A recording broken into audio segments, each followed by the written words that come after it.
The 2016 Stanley Cup Playoffs are about to begin, so I need to put on something more appropriate, okay? Yeah, Leafs! That's obnoxious, I'm sorry. The center of the hockey universe steals the spotlight, signing Nazem, Kadri, and Morgan Rielly to 6-year contract extensions on the same day. And in typical Leaf fashion, they broke the news. Last regime, they couldn't tell people details fast enough. Rumors to and fro, now you hardly hear from anybody. Elliotte Friedman was tweeting about Kyle Dubas just earlier this week, and he talked about him being in media jail. But enough about that. 6-year deals for Kadri and Rielly. I didn't think either of them would be getting 6-year deals.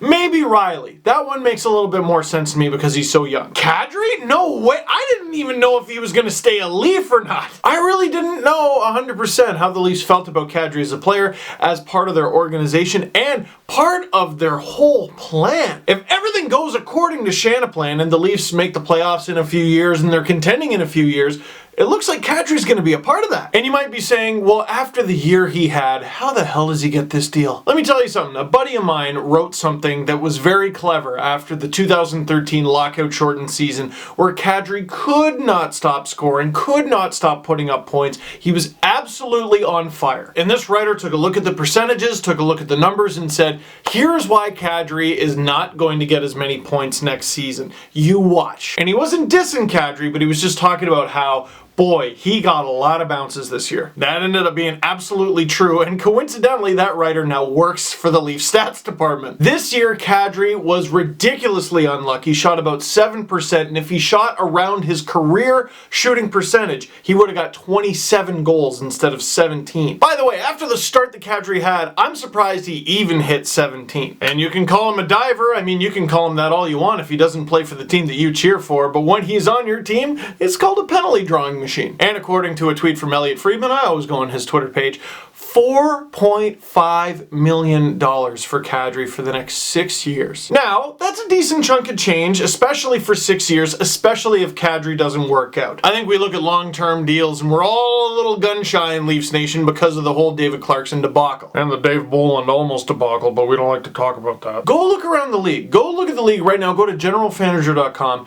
Go look at the centers. Go look at the centers around the league, making just under $6 million to just over $4 million. With the exception of a few Zeus god-like deals like Tyler Seguin and John Tavares, for the most part, you got a lot of second-ish line centers. So if you're like, well, how did Kadri get a contract like that? He's not even that great. Well, he's getting not even that great money. For a guy that you feel can be a good second-line center for your team, $4.5 million is very reasonable today. Imagine what it will be like in 6 years! Not to mention that Naz's extension buys 4 of his UFA years in which he probably could have made even more. The guy I keep using is Valtteri Filppula. That guy makes $5 million.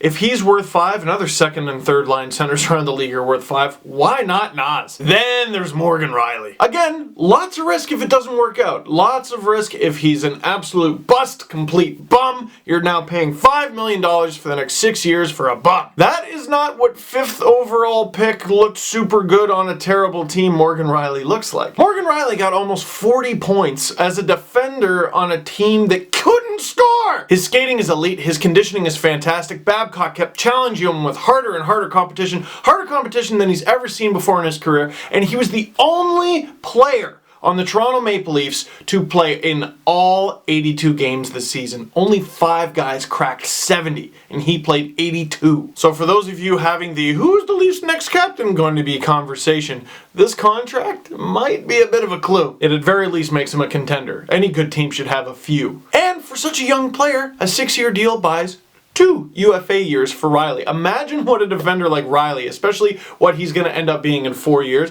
imagine what he could get on the open market unrestricted. Ridiculous. So, been ranting and raving about Kadri's contract. $4.5 million. Oh my goodness, that's so good. Ranting and and raving about Morgan Rielly's contract. $5 million, oh my goodness, that's so good. How did the Leafs get them for such a discounted rate? Well, first of all, Lou is scary. But also, Kadri and Rielly both get partial no-trade clauses, and those things cost money. And you might say to yourself, well, a trade's no big deal. Why would you sacrifice potentially millions of dollars just so you could have a partial no-trade clause? Well, it depends. Do you want to be on the Oilers? And we just found our answer. We can't go too nuts. We can't go too ham sandwich about this, like, oh my goodness, the Leafs are going to win the Stanley Cup right now because of these deals.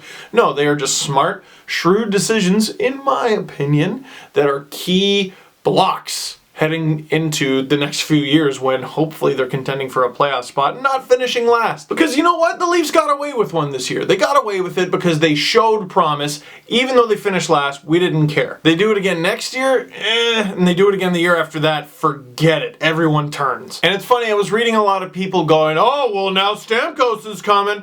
I'm not going to say something like that. However, the fact that they are planning so far down the line already, and they got these deals out of the way like that, it's barely mid-April right now. The Leafs have so much more work to do.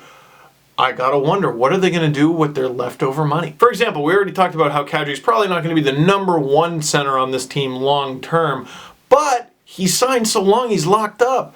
What does that do for a guy like Stamkos? Does that indicate that they're not actually going to go out and get him? And the Leafs defense, which has been just a catastrophe for like decades now, has Rielly locked up long term and also Gardner locked up long term. So I'm very optimistic about these moves. What about you? What do you think about the Rielly extension? And what do you think about the Kadri extension? Because I know he is a very polarizing figure in this city and country and world. But it doesn't matter what you or I think about it. With this kind of money, which these guys have now, come a lot of expectations. Can they live up to them?